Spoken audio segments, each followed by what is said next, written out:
अब ईरान के तेल भंडार पर इजराइल की नजर।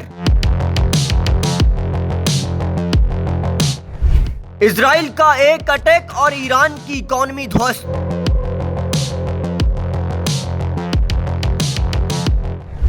इजराइल के इस कदम में अमेरिका क्यों नहीं दे रहा साथ?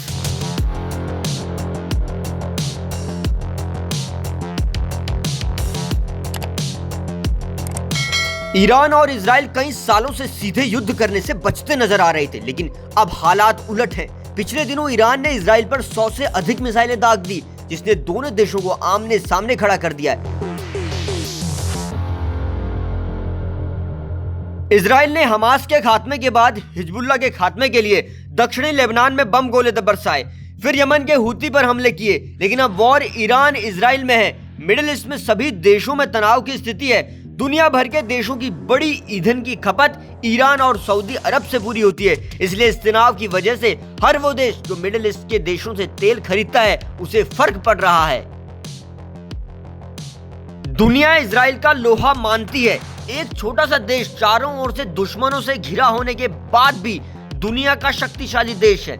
इजराइल के पास ईरान को कमजोर करने के 3 ब्रह्मास्त्र हैं। पहला, ईरान के तेल भंडार वाली जगहों को खत्म करना। दूसरा, ईरान के मिलिट्री बेस पर हमले करना। तीसरा, ईरान की न्यूक्लियर साइट्स को उड़ा देना। अगर इजराइल ने इन तीनों में से कहीं भी हमला किया तो यकीन मानिए ईरान की इकोनॉमी की कमर टूट जाएगी। ये सब होगा जब अमेरिका में चुनाव का माहौल है और इसका असर दुनिया भर के देशों की इकोनॉमी पर पड़ेगा।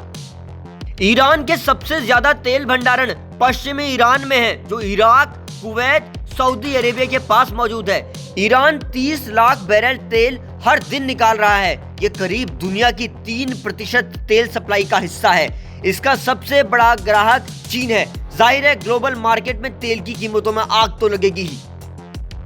अमेरिकी राष्ट्रपति जो बाइडेन से जब पूछा गया क्या वो ईरान के तेल साइट्स पर इजराइल के हमले का साथ देंगे, तो बाइडेन ने सीधे जवाब न देते हुए कहा, पिछले 2 सालों में तेल की कीमतों में साप्ताहिक 8% की बढ़ोतरी हुई है।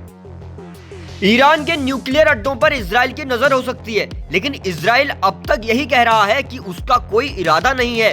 दुनिया जानती है इजराइल करके दिखाने में माहिर है। दुनिया की मोस्ट पावरफुल खुफिया एजेंसी मोसाद के ऑपरेशन के बारे में कौन नहीं जानता है। इसलिए चाहे इस वक्त सिर्फ मिसाइल बमबारी हो रही हो, लेकिन किसी भी वक्त खबर आ सकती है ईरान के nuclear sites, oil sites, military base पर हमले की। ईरान के न्यूक्लियर साइट्स को टारगेट करने के लिए इजराइल को अमेरिका का साथ चाहिए। बिना अमेरिका के ऐसा करना उसके बस में नहीं है, लेकिन अमेरिकी राष्ट्रपति जो बाइडेन पहले ही कह चुके हैं वो इस कदम में इजराइल का साथ नहीं देंगे। अमेरिकी एजेंसी की रिपोर्ट के मुताबिक ईरान में 2 दर्जन से ज्यादा ऐसी साइट्स हैं जहां मिसाइल स्टोरेज फैसिलिटी और साइलोज यानी मिसाइल लॉन्चिंग साइट्स हैं। ये जमीन से 500 मीटर नीचे है। ये अंडरग्राउंड फैसिलिटी है और इसके लिए बिना अमेरिका के साथ के उसके लिए करना बड़ी चुनौती है। ईरान के एयरबेस पर इजराइल की नजर है। ईरान के पास कुल 17 एयरबेस हैं, जिसमें 10 से ज्यादा फाइटर बेस हैं। इसलिए ईरान ने यहाँ सुरक्षा के पुख्ता इंतजाम कर लिए हैं। मिडिल ईस्ट के इस तनाव का असर भारत पर भी पड़ेगा।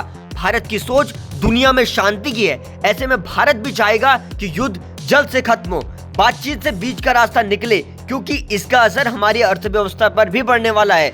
रेड सी जो ग्लोबल व्यापार करने की मेन लाइन है, वहां से मालवाहक जहाजों का आना जाना बंद हो गया है। भारत से यूरोप और अमेरिका जाने का जहाजों का ये सबसे छोटा रूट होता है। इसका असर भारत में महंगाई पर दिख सकता है। इजराइल और ईरान पर जनसत्ता एक एक अपडेट आप तक पहुंचाएगा। आप देखते रहिए सिर्फ जनसत्ता।